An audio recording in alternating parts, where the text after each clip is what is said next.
नमस्कार। सात संदेश से मैं नील कौशिक, न्यूज बुलेटिन 7 बजे में आप सभी दोस्तों का स्वागत है।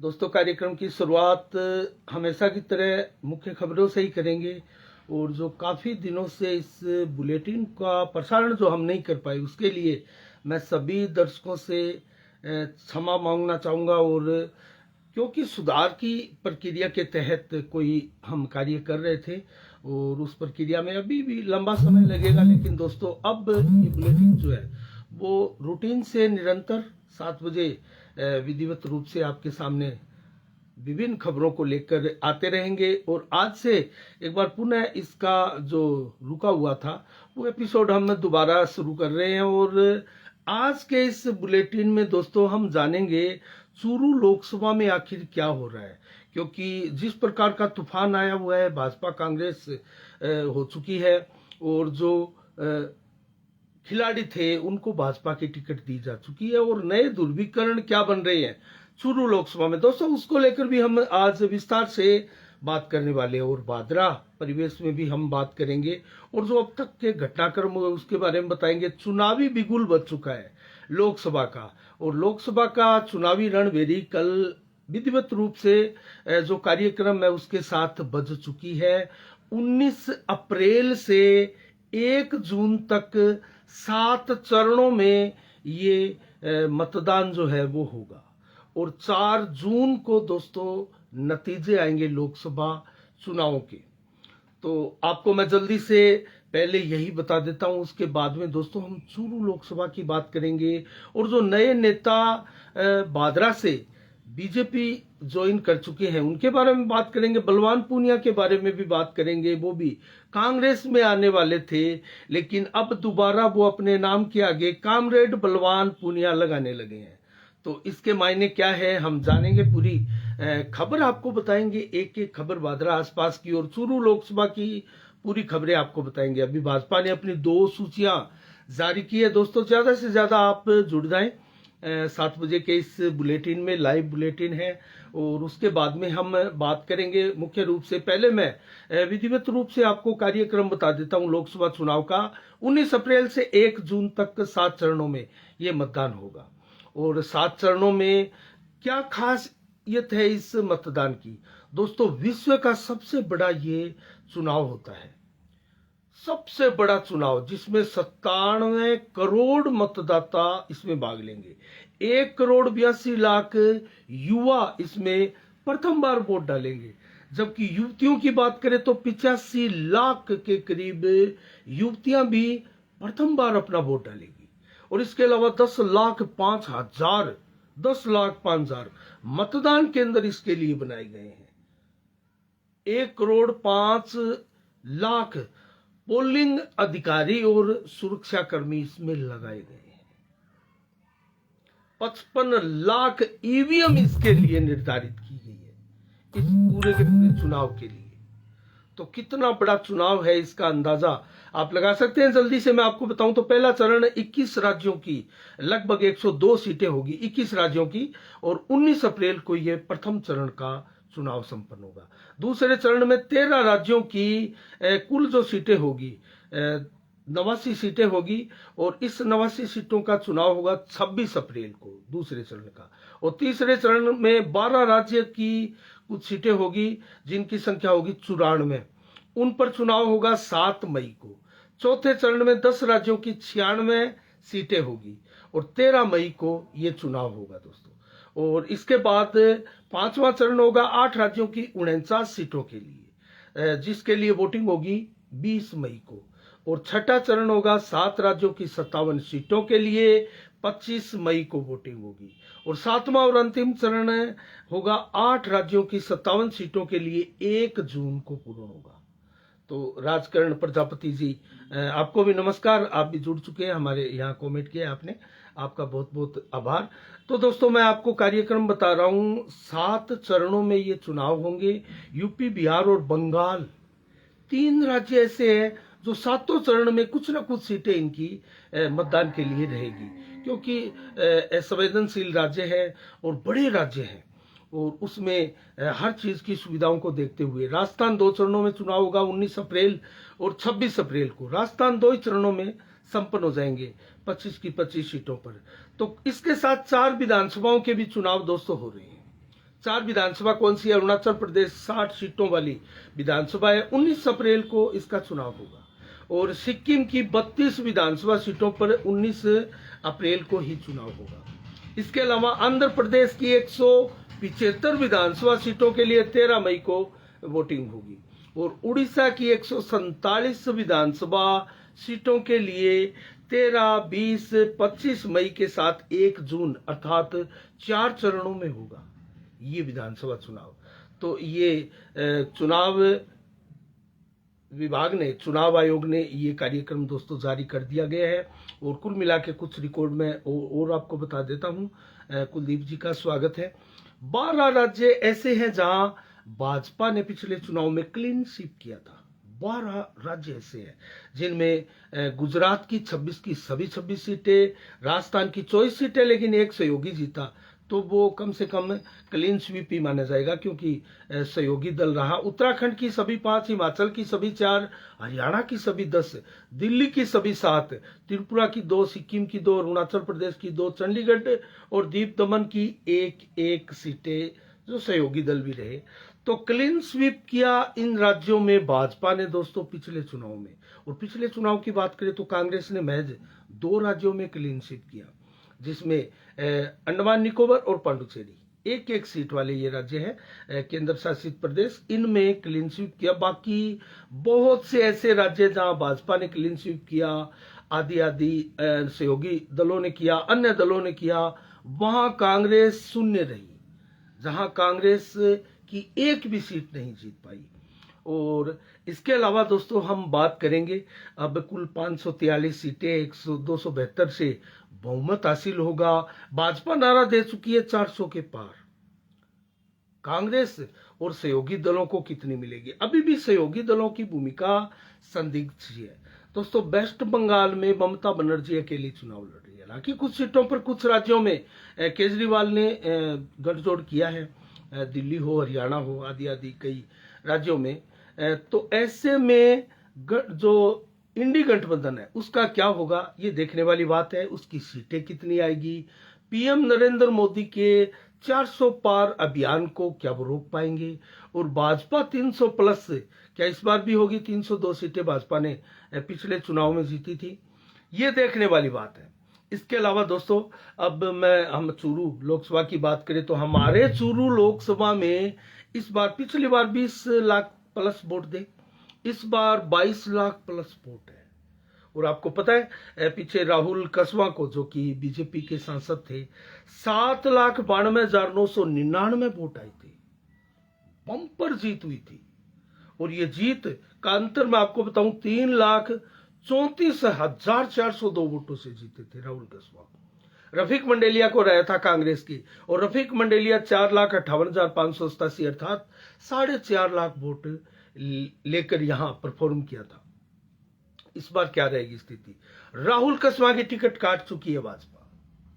उनकी शिकायतें भी थी, राजेंद्र राठौड़ का भी नाम आ रहा है कि उन्होंने ये टिकट कटवाई। तरह तरह की बातें, लेकिन भाजपा विश्व की सबसे बड़ी पार्टी है दोस्तों, किसी के कहने से यहां टिकटें नहीं कटती है। यहां गणना होती है, कैंडिडेट की पूरी समीक्षा होती है, उनका पूरा कार्यकाल देखा जाता है, उनकी भूमिका देखी जाती है। चूरू लोकसभा की 8 विधानसभाओं में कितनी सीटें भाजपा की विधानसभा में जीत दिलवाई इन सांसद महोदय ने, यह भी मायने रखता है। संजीव बेनीवाल जीते तो संजीव बेनीवाल किस कंडीशन में जीते, ये सारी रिपोर्टें जाती है। और धुरंधर राजेंद्र राठौड़ चूरू से हारे तो उनके पीछे कोई कारण रहा क्या, ये सारी चीजें होती है। बेशक हल्ला यह है, अखबारों में खबर ये आ रही है कि राजेंद्र राठौड़ ने ये टिकट कटाई है। हाँ, ये जरूर कहा जा रहा है कि प्रतिष्ठा दांव पर अगर किसी की है तो वो राजेंद्र राठौड़ की है। उन्होंने देवेंद्र झांझड़िया को पैरा ओलंपिक के 3 मेडल भारत को दिलाने वाले, 2 स्वर्ण 1 रजत, इतने बड़े खिलाड़ी हैं, करोड़ों दिव्यांगों का दोस्तों नेतृत्व करने वाले हैं, इतने लोग भाजपा से जुड़ेंगे, आदि बहुत सी चीजें यहां भाजपा ने देखी होगी। बड़ा शांत शालीन, पढ़ा लिखा और एक शानदार व्यक्तित्व वाला चेहरा चुना है भाजपा ने। क्या उसकी नैया पार होगी? क्या पीएम मोदी के उम्मीदवार को हराना आसान है? ये भी एक बहुत बड़ी दोस्तों बात है जिसके ऊपर हम विस्तार से चर्चा करेंगे। और यहाँ राहुल कसवा धैर्य नहीं रख पाए और जैसे टिकट कटी, कांग्रेस के संपर्क में रहे, अपने कार्यकर्ताओं के साथ अपने निवास स्थान पर एक बैठक की, उसमें काफी भावुक हुए, आंसू भी टपकाए। टिकट कटी, ये भी कहा मेरी टिकट क्यों काटी गई है, क्या मैंने कोई भ्रष्टाचार किया है, क्या मैंने विकास कार्यों में कहीं कोई कमी रखी है, क्या मैंने किसी का अपमान किया है, आदि आदि भावुक वो शब्द बोलते हुए भी अपनी मीटिंग में दिखाई दिए। उसके बाद में कांग्रेस नेताओं के संपर्क में आए और कांग्रेस की प्रथम सूची में ही 10 उम्मीदवारों की सूची जारी हुई। इसमें चूरू से कांग्रेस टिकट राहुल कसवा को दे दी गई। अब क्या होगा? देवेंद्र झाझड़िया भाजपा और कांग्रेस की टिकट क्या होगी प्रक्रिया और कौन बाजी मारेगा और चल क्या रहा है चूरू लोकसभा में, कैसी बातें हो रही है, किस प्रकार की ये कैंपेन होगी, इस चुनाव में कौन कैसे जीतेगा, पीएम मोदी का उम्मीदवार कितना मजबूत है, क्या 3,34,000 वोटों से 402 वोटों से राहुल कसवा जो जीत दर्ज कर पाए थे यहाँ, क्या उतनी बड़ी जीत पीएम मोदी का उम्मीदवार देवेंद्र झाझड़िया यहां से दर्ज कर पाएंगे? राहुल कसवा परिवार 30-40 सालों की राजनीति है दोस्तों। 3 बार लगातार राम सिंह कसवा रहे, 167 वोटों से पहले वो पहला लोकसभा चुनाव जीते थे। उसके बाद में 23,000, 29,000 मैक्सिमम के मार्जिन से जीते। राहुल कसवा 2,97,000, 3,34,000 शानदार मार्जिन से चुनाव जीते। तो 25 साल तो यही हो गए लगातार। और उससे पहले भी एक बार उनकी राजनीति जो है वो लंबी है दोस्तों। तो क्या उनके परिवार से लोगों का जुड़ाव है? कितने लोगों का जुड़ाव है? कितने वो ऐसे लोग हैं, क्या नैया पार लगा सकते हैं? क्या टिकट की दौड़ में यहाँ चुनावी टक्कर में ला सकते हैं उनको? ये बड़ी विकट स्थितियां हैं। कांग्रेस और भाजपा के लिए दुविधा की स्थिति है, दोनों के लिए असमंजस की स्थिति है। कौन जीतेगा, कौन हारेगा? सबसे बड़ा दाव जो है, चुनौती जिसके लिए, वो है पीएम मोदी का उम्मीदवार, क्योंकि वो दावा कर रहे हैं 25 की 25 सीटें जीतने की और पीछे वो जीत कर भी गए थे। तो पीएम मोदी उम्मीदवार के लिए सबसे बड़ी चुनौती है और भाजपा के लिए बहुत बड़ी चुनौती है। बागी खड़े हुए, कांग्रेस ने टिकट दी और कांग्रेस में शामिल भी हुए और उसके बाद में मैदान में है। तो हॉट सीट बन गई है चूरू लोकसभा की। इसमें होने क्या जा रहा है? ताबड़तोड़ जनसंपर्क अभियान कर रहे हैं। आज जयपुर से पहुंचे राहुल कसवा चूरू लोकसभा में, उनका शानदार स्वागत हुआ। बादरा में भी आए, बलवान पूनिया के निवास पर भी पहुंचे, बलवान पूनिया से वोट की अपील की। बलवान पूनिया ने शानदार स्वागत किया, शानदार स्वागत किया। तो ऐसे में क्या बलवान पूनिया पूरी मदद कर पाएंगे? और बलवान पूनिया के कहने से कितने वोट राहुल को मिल सकते हैं? क्योंकि भाजपा के वोट है वो तो भाजपा में जाएंगे। और अगर राहुल कसवा का जहां रिलेशन था, जहां संबंध थे, बहुत से ऐसे कार्यकर्ता है, उनका भी जिक्र हम आगे करेंगे जब लगातार इस बुलेटिन में हम इसकी समीक्षा करते हुए आपको बताएंगे कि कौन कौन बड़े कार्यकर्ता है जो राहुल कसवा के पाले में चले गए हैं, भाजपा को भूल चुके हैं, भाजपा को छोड़ चुके हैं। क्या वो उनको वोट भी देंगे? अगर उनकी सपोर्ट कर रहे हैं तो वोट भी देंगे, या फिर वो पल्ला झाड़ लेंगे और भाजपा उम्मीदवार के साथ हो जाएंगे। हमें याद है, हम भी कवरेज करने के लिए गए थे चूरू में, देवेंद्र झाझड़िया के कार्यालय का उद्घाटन जब हुआ तब, और वहां पूरे विधानसभा लोकसभा क्षेत्र से 8 की 8 विधानसभाओं में उनके प्रमुख भाजपा के लीडर पहुंचे, पूर्व विधायक पहुंचे, कोई वर्तमान विधायक है वो भी पहुंचा, वर्तमान बड़ा लीडर है वो भी पहुंचा। बादरा की बात करें तो बादरा से जयदीप डूडी पहुंचे, संजीव बेनीवाल पहुंचे, हेमंत पचार पहुंचे, अशोक सैनी पहुंचे, अनूप सिंह शेखावत पहुंचे, आदि आदि। संगठन भी पहुंचा था और भी बहुत से नेता थे। जो भाजपा के बड़े नेता थे वो चूरू पहुंचे थे, नौर से भी पहुंचे, राजगढ़ से, तारानगर से, सुजानगढ़ से, रतनगढ़ से, चूरू से, सभी विधानसभाओं से पहुंचे। इसको देखते हुए लगता है कि भाजपा का उम्मीदवार, पीएम नरेंद्र मोदी का उम्मीदवार निश्चित रूप से फ्रंट फुट पर बैटिंग कर रहा है। लेकिन राहुल कसवा कितनी बड़ी चुनौती है, चुनावी कैंपेन इनकी किस प्रकार चल रही है, लोगों में क्या एक प्रकार से मैसेज जा रहा है। क्या राहुल कसवा की टिकट कट गई उनके प्रति सिंपैथी है? उनको तो कांग्रेस की टिकट मिल चुकी है। क्या यहां जाट बनाम राजपूत है, जैसी हमने चर्चा भी सुनी थी, लेकिन ऐसा कुछ दिखाई नहीं दिया। कांग्रेस का उम्मीदवार भी जाट है, बीजेपी का उम्मीदवार भी जाट है, तो फिर जाट और यहाँ राजपूत का यहाँ कोई कैंपेन होना या इस प्रकार का कोई फैक्टर काम करना हमें नहीं लगता कि यहां कारगर होगा। ऐसे में कौन जीतेगा, कौन मारेगा बाजी? देवेंद्र झाझड़िया की बात करें तो कल का धुआंधार कार्यक्रम, आज का भी कार्यक्रम धुआंधार। हम उनका कार्यक्रम आपको बता देते हैं। देवेंद्र झाझड़िया का 18 मार्च को कल का एक रूट चार्ट हम आपको बताएं तो देवीपुरा, डोकवा, मुंदीताल, रतनपुरा, बुआड़ी, सेहुआ, मैलावा और दोस्तों लील की और बिरमी, खालसा, कांजण, गढ़ाऊ, खूड़ी, मोड़ावासी, लखनवास, मानपुरा, ददरेवा, देर शाम को ये कार्यक्रम है। ताबड़तोड़ कार्यक्रम है। मैं ये कार्यक्रम आपको इसलिए बता रहा हूं, इनके नाम इसलिए बता रहा हूं कि 1 दर्जन से अधिक, 1.5-2 दर्जन से अधिक रोजाना इस प्रकार के कार्यक्रम, ताबड़तोड़ कार्यक्रम ही माने जाएंगे। तो रम चुके हैं इस टिकट में देवेंद्र झाझड़िया, भाजपा की टिकट को लेकर, और उनको भरपूर समर्थन मिल रहा है पूरे लोकसभा क्षेत्र से। और निश्चित रूप से फ्रंट फुट पर खेलने वाले देवेंद्र झाझड़िया पीएम मोदी के मजबूत उम्मीदवार है। अब बात करते हैं राहुल कसवा की, और यहां चर्चा है बसपा की टिकट से मनोज न्यांगली की भी। तो मनोज न्यांगली भी अगर बसपा की टिकट से चुनाव मैदान में उतरते हैं तो क्या होगी स्थिति? त्रिकोणीय टक्कर होगी, लेकिन भाजपा का उम्मीदवार उसमें आगे, बहुत ज्यादा आगे निकल सकता है। अगर आमने सामने की सीधी टक्कर हुई तो जरूर दिलचस्प मुकाबला रहेगा। अगर कोई बड़ा उम्मीदवार नहीं आता है, क्या बलवान पूनिया सीपीएम से चुनाव लड़ेंगे? इसकी संभावना कतई नहीं है। पिछली बार सीपीएम से चुनाव लड़े थे, 25,090 वोट आए थे पूरे लोकसभा क्षेत्र से। तो ऐसे में बलवान पूनिया ये गलती नहीं करेंगे, क्योंकि उनको वोट नहीं मिलने वाले हैं। ऐसे में अगर वो खड़े भी हो जाते हैं तो 25,000 से अगर आगे बढ़ेंगे तो 2-4, 5,000, 10,000 आगे बढ़ सकते हैं, क्योंकि इस पार्टी का पूरे लोकसभा में कोई वजूद नहीं है। और यहां जो टक्कर फिलहाल है वो कांग्रेस भाजपा की है। लगभग 25 लोकसभा सीटों पर कांग्रेस भाजपा की टक्कर है। कहीं 1-2 अन्य पार्टियों की भी टक्कर हो सकती है, नागौर आदि में। तो कुल मिला के क्या होने जा रहा है चूरू लोकसभा में, इसके ऊपर हमारी नजरें हैं।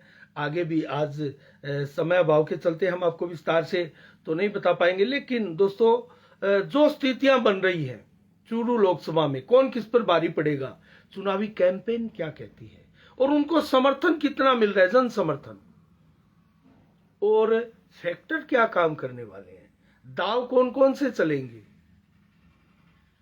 क्योंकि ये ना तो बेचारा बनने का चुनाव है, ना ये चुनाव जो है वो अपना वजूद बरकरार रखने के लिए है। क्योंकि देवेंद्र झाझड़िया तो नए हैं, उनका कोई राजनीतिक वजूद नहीं है। वो एक खिलाड़ी से सीधे भाजपा की टिकट देकर मैदान में उतरे हैं। हाँ, राहुल कसवा परिवार वजूद की लड़ाई जरूर लड़ रहा है। इनको कितना नुकसान होगा, क्या होगा अगर दैट सपोज यहां राहुल कसवा जीत भी जाते हैं, तो क्या भला कर पाएंगे चूरू लोकसभा की जनता का? क्योंकि कांग्रेस से एनडीए यहां सत्ता में आने वाली है नहीं, दिखाई नहीं दे रही। क्योंकि जिस प्रकार का रिदम पूरे देश में चल रहा है वो पीएम मोदी के इर्द गिर्द, एनडीए के इर्द गिर्द चल रहा है। 400 पार, एक प्रकार से मनोवैज्ञानिक जंग तो पीएम मोदी पहले ही जीत चुके हैं। ऐसे में राहुल कसवा जीतकर भी क्या कर पाएंगे? वो सत्ता पक्ष में नहीं जा सकते। क्या वो जीतकर बीजेपी में जा सकते हैं? क्योंकि उन्होंने कांग्रेस ज्वाइन कर ली है, इसकी संभावनाएं क्षीण है। तो आखिर भाजपा के सिंपैथी वाले, भाजपा के वोट राहुल कसवा को कैसे मिलेंगे? क्या इसकी संभावनाएं हैं?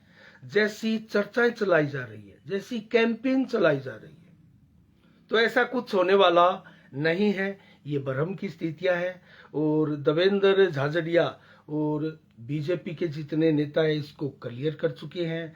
और हम दोस्तों निष्पक्ष रूप से इस लोकसभा की आपको पूरी कवरेज दिखाएंगे। गंगानगर लोकसभा की भी बात करें तो निहाल सिंह की टिकट कट सकती है, क्योंकि निहाल चंद भी अब जो है वो उस दायरे में आ जाते हैं और करीब करीब संभावनाएं जताई जा रही है। वहां कई नाम है, बेलान का भी नाम है और भादरा के कैलाश मेघवाल का भी नाम है। तो किसको टिकट मिलती है ये भी देखने वाली बात है। गंगानगर से चूरू लोकसभा में हमारी नजरें बनी रहेगी और लगातार पूरन सहारण भी हमारे साथ जुड़े हैं, राजेश गुदारा जी जुड़े हैं, दिनेश कुमार भी जुड़ चुके हैं और कमेंट कर रहे हैं। राम राम आप बोल रहे हैं, आप सभी दोस्तों को राम राम। सुभाष जी हुड्डा भी जुड़े हैं, एक के चोपड़ा भी हमारे साथ जुड़ चुके हैं, बलजीत जी भी जुड़े हैं जो कि राहुल जिंदाबाद लिख रहे हैं। तो अपने अपने मत आप कमेंट लिख रहे हैं, आप सभी का स्वागत है। लेकिन चूरू लोकसभा की पूरी धरातल वाली डिटेल रिपोर्ट समीक्षा हम आने वाले समय में आपके सामने लेकर आने वाले हैं। दूध का दूध, पानी का पानी करेंगे। निष्पक्ष आपको रिपोर्ट हम बताने जा रहे हैं और यहाँ चूरू में फैक्टर कौन से काम करने वाले हैं और किस फैक्टर में कौन भारी पड़ेगा, कौन कहाँ है, ये भी बताने वाले हैं। लेकिन इतना हम जाते जाते अन्य खबरें मैं आपको बताऊंगा जो इंपॉर्टेंट खबरें हैं।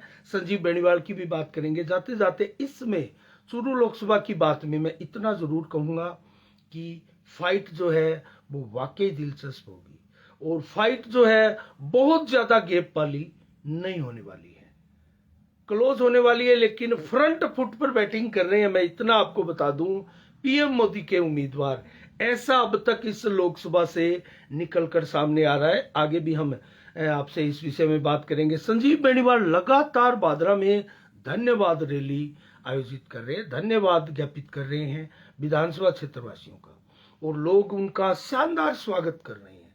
उनको जबरदस्त जीत मिली बलवान पूनिया पर और बार बार उन्होंने अपने भाषणों में भी कहा है कि भादरा क्षेत्र से लाल अंतक का उन्होंने अंत किया है। घमंड का परिचायक बन चुके लाल अंतक को उन्होंने भादरा से समाप्त कर दिया है। ऐसे बयान संजीव बेनीवाल के अक्सर उनके संबोधनों से निकल कर आ रहे हैं। तो हम इसको लेकर भी बात करेंगे। बलवान पूनिया बहुत ज्यादा एक्टिव दिखाई नहीं दे रहे हैं। विपक्ष की भूमिका यहां कौन निभाएगा, इसको लेकर भी हम आगे आपको बताएंगे। बजरंग सारण ने भाजपा ज्वाइन कर ली। तो बजरंग सारण ने दोस्तों कल बहुत से अन्य कई कार्यकर्ताओं ने, नेताओं ने भी भाजपा ज्वाइन की है। बजरंग सारण एक खास व्यक्तित्व है। उन्होंने चुनाव भी लड़ा था, अच्छा खासा प्रदर्शन रहा था। किसान, युवा किसान नेता वो माने जाते हैं। मायने रखता है कि भाजपा उन्होंने ज्वाइन की है। कहीं ना कहीं संघ लॉबी के दबाव में उन्होंने की होगी। संघ लॉबी के वो नजदीक बताए जा रहे हैं, बार बार ये खबरें पहले भी निकल कर आ रही थी। कितना फायदा इससे होगा, लेकिन उनके साथ अगर बात करें तो कई अन्य लोग भी थे। प्रधान अनिल ओलख, उन्होंने भी भाजपा को ज्वाइन किया है। रामस्वरूप गिल और पार्षद पंकज टोकसिया ने भी ज्वाइन किया है। गुड्डू शर्मा, कृष्ण बलदेव शर्मा के पुत्र, उन्होंने भी भाजपा को ज्वाइन किया है। जय सिंह इंदलिया सरपंच प्रतिनिधि है, वो भी ज्वाइन कर चुके हैं। राजीव कसवा है, आदि आदि कई नेताओं ने, कई चेहरों ने भाजपा ज्वाइन की है दोस्तों। और उनको भाजपा का पटका पहनाकर उनका स्वागत सत्कार किया गया और भाजपा में उनको शामिल किया गया। प्रदेश अध्यक्ष सीपी जोशी ने, राजेंद्र राठौड़ ने, धुरंधर नेताओं ने और इसके अलावा सीएम के सलाहकार के नेतृत्व में यह सारा कार्यक्रम आयोजित किया गया। तो ये भी एक बड़ी खबर है और इसके क्या होंगे मायने, आगे हम बात करेंगे। लेकिन 9 से 16 मार्च तक चला श्री श्याम फागुन महोत्सव दोस्तों भादरा में संपन्न हो चुका है। धूमधाम से फाल्गुन महोत्सव भादरा में मनाया गया और श्याम मंदिर में जमकर होली खेली गई श्याम प्रेमियों द्वारा। और कस्बे के मुख्य बाजारों से ये यात्रा निकली। इसके अलावा 17 मार्च को फ्री चेकअप मेडिकल कैंप आज आयोजित किया गया दोस्तों। ये वर्मा मल्टी स्पेशलिटी अस्पताल व अल्ट्रासाउंड सेंटर जो है कस्बे में मुख्य मैन बाजार में, वहां इस कैंप का आयोजन किया गया और लगभग मैं आपको बताऊं 1287 लोगों ने आज इस कैंप में लाभ अर्जित किया और उनके पूरे अस्पताल की स्टाफ टीम, चिकित्सकों की पूरी टीम ने इसमें भाग लिया। और ये कैंप जो है मैं आपको बताऊं, इसमें चंद्राराम गुरी मुख्य अतिथि के रूप में पहुंचे थे, सुशील जी गुप्ता चेयरमैन महाराजा अग्रसेन एजुकेशन संस्थान, अशोक वर्मा पूर्व चेयरमैन रहे शिक्षा के, वो भी यहाँ थे, श्यामानंद जी महाराज और महंत रामदास जी, बजरंग सारण नेता आदि आदि कई बहुत अनेक बड़ी बड़ी शख्सियतें इसमें कार्यक्रम में पहुंची।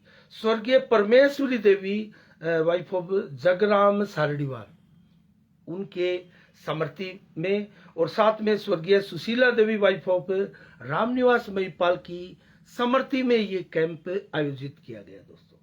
और बड़ी संख्या में इस कैंप में लोगों ने भाग लिया। 23 मार्च को भी महारक्तदान शिविर का आयोजन बादरा में होने जा रहा है। ये आर्य समाज भवन में आयोजित किया जाएगा। शहीद भगत सिंह, राजगुरु सुखदेव के बलिदान दिवस पर ये जो है आयोजित किया जाएगा। मुकेश चोपड़ा जिलाध्यक्ष जो की पंचायत समिति सदस्य संघ हनुमानगढ़ के हैं, उनके द्वारा ये कैंप आयोजित किया जाएगा। तो कुल मिला के हम बात कर रहे हैं दोस्तों भादरा आसपास खबरों की। तो भादरा आसपास खबरों में दोस्तों आज के लिए इतना ही। आज 17 मार्च को क्या खास विशेष दिवस है।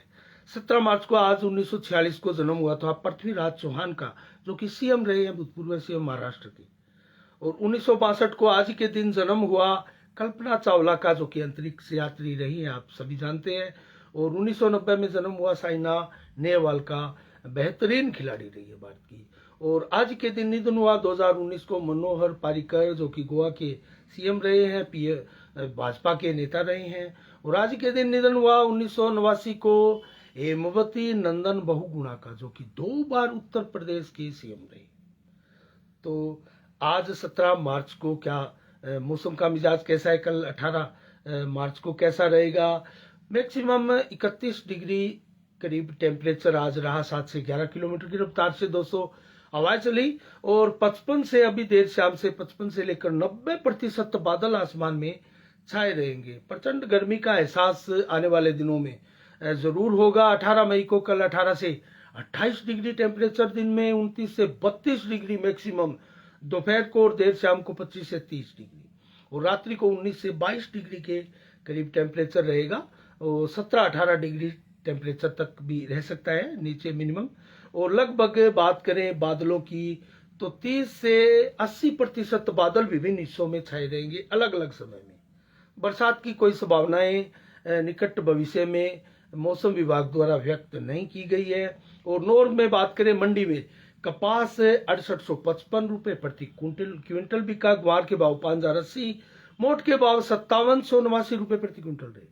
जबकि सरसों बिकी है दोस्तों 5000, चना बिका है 5750, मूंग बिकी है 9400 रुपए प्रति क्विंटल, गेहूं बिकी है 2511, बाजरी बिकी है 2350, जबकि जो 2099 रुपए और नरमा बिका है 7200 रुपए प्रति क्विंटल। आज के लिए इतना ही। कल ठीक शाम 7 बजे फिर आपसे रूबरू होंगे नई खबरों के साथ और नई समीक्षा के साथ। तब तक के लिए आप अपना बहुत बहुत ख्याल रखिएगा। मुझे दीजिएगा इजाजत।